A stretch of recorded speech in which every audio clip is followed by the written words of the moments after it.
ada salah satu menantunya Habib Rizik yang membawakan hadis ini, yang mana mereka merasa dari klan Ba'alawi ini dihinakan masalah nasabnya.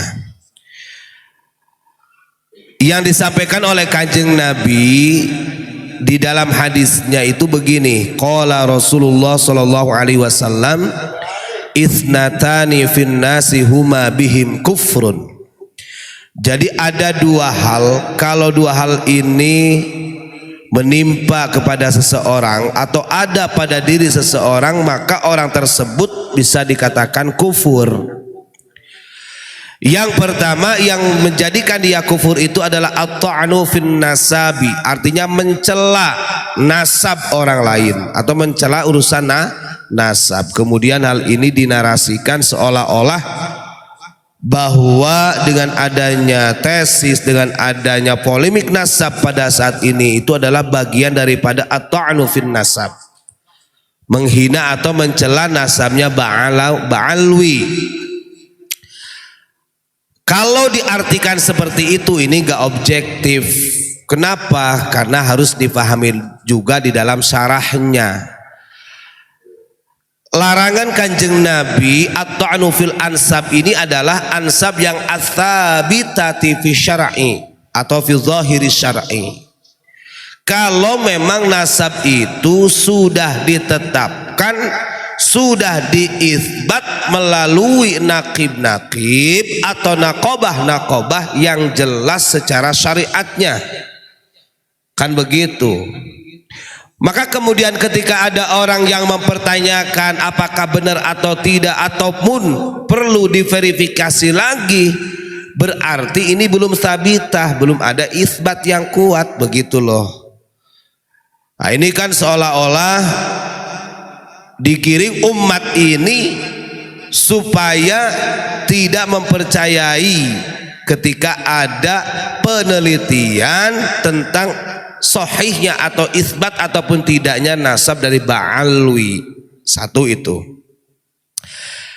Ya jelas sebenarnya kalau kita lihat yang pas dikatakan at-ta'nu fin nasab itu ya mereka sendiri. Mereka langsung mengatakan bahwa nasab Wali Songo ini tidak ada, terputus dan lain sebagainya, dan itu jelas-jelas at-ta'nu.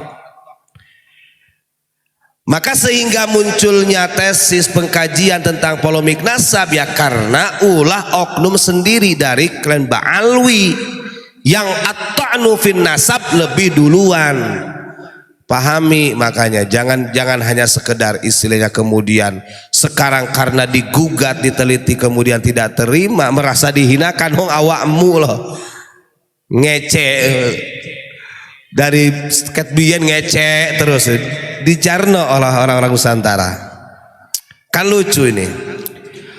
Yang kedua yang mengakibatkan seseorang itu kufur adalah wan niyahatu alal mayyit atau meratapi orang yang mati.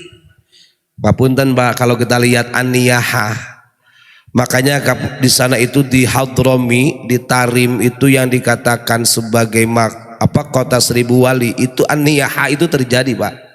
Kadang-kadang ziarah di makbarah, maka ada sebagian orang mengatakan oh di sana itu adalah kelompok kubrawiyun, artinya yang menuhankan kuburan. Betul, kuburiyun itu. Nah ini kan an-niyahah, bagian pada niyahah. Dan itu terjadi.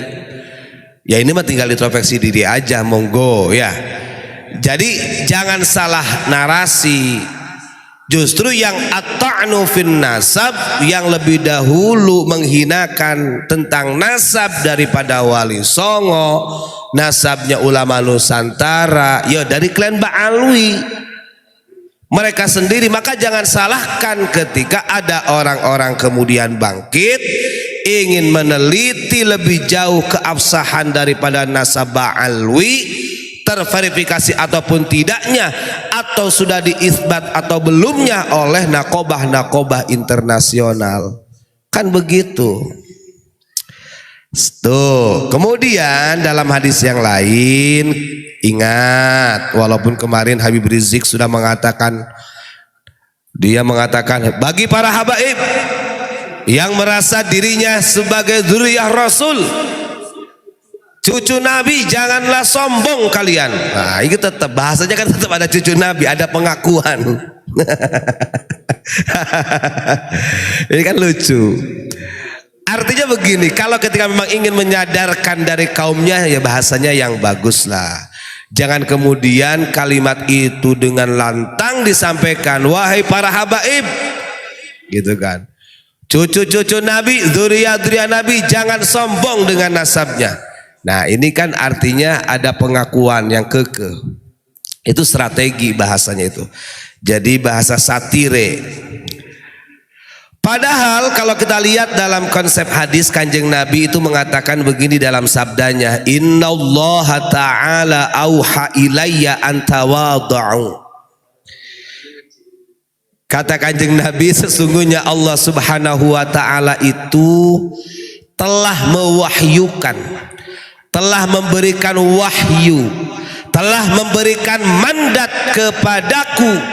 Apa mandatnya? Antawadhu, untuk perilaku tawadhu. Handap asor Mas Rizik ya. Jadi ojo ngece-ngece ngono rek. Nanti keliru maneh. Iya, menyampaikan gitu kan dari Facebook aja kelihatan. Nanti keliru lagi kan. Ini loh masalahnya tawadhu yang terpenting itu. Kanjeng Nabi apakah diberi mandat oleh Allah untuk al-fakhru bil ansab? Tidak. Beliau mengatakan auha ilayya an tawadhu. Allah telah memberikan wahyu, mandat kepadaku berupa tawadhu.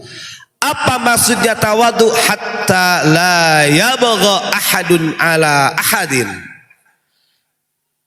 Tawadhu di sini kata Nabi sehingga tidak ada seorang pun yang melebihi tinggi daripada orang yang lain.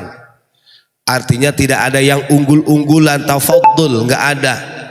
Bahwa orang Ba'alwi lebih tinggi daripada dzurriyyah Wali Songo, atau Wali Songo lebih tinggi dari dzurriyyahnya Ba'alwi, atau mungkin orang Maroko lebih tinggi daripada orang Nusantara. Begitu juga orang Nusantara lebih tinggi martabatnya daripada orang Maroko. Tidak ada. Saya kemarin katakan mereka ini mengajak bersatu kepada kita, tapi ingat bersatunya kita di bawah ketiak mereka.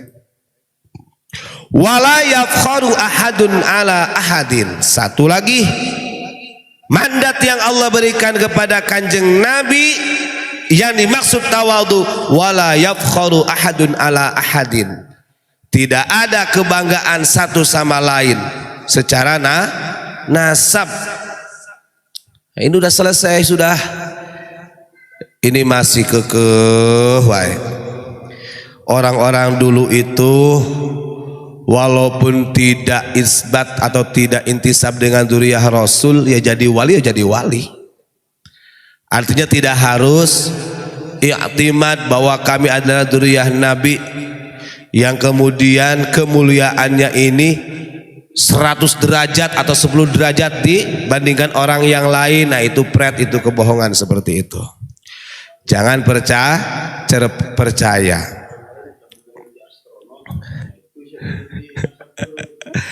Dan begini ya, untuk para netizen, kita mulai begini cara membuka pemikirannya. Kita hilangkan dulu istilahnya asobiyahnya. Karena terjadinya persekusi sampai ada ulama kita yang dihadang di jalan di Rangas Denglok ya, kemudian ada korban dari anggota Banser sama santri, Masya Allah. Ini yang menjadikan sebab terjadinya karena anda ini fanatik buta. Ini bahaya seperti itu. Yang seharusnya gitu kan, dalam hal ini kita semua itu harus objektif. Oke lah, kalau urusan kamu mahabbah dengan para habaib dan Ba'alawi itu gak jadi masalah, tapi jangan sampai menjadi rasis. Kalau sudah jadi rasis ya jadinya seperti itu, ekstrim. bahaya, dan itu bukanlah contoh anak bangsa orang-orang Nusantara. Ingat, orang Nusantara itu dulu walaupun dijajah, jelas-jelas penjajah itu datang, masih dihargai loh. Ini orang-orang yang betul-betul meluruskan sejarah, ingin memberikan edukasi kepada masyarakat yang selama ini banyak sejarah-sejarah yang dirubah, justru Anda sendiri yang menghancurkan sebagai pribumi. Gak jauh beda kalau begitu. Jadi budak-budaknya Belanda pada waktu itu. Begitu ya. Dan ingat pesan Kanjeng Nabi mengatakan, yang namanya asabiyah walaupun dibela mati-matian sampai engkau mati di medan perang, tetap neraka. Naudzubillahi min dzalik. Itu saja yang saya sampaikan, kurang lebihnya mohon maaf. Salam Pancasila. Assalamualaikum warahmatullahi wabarakatuh.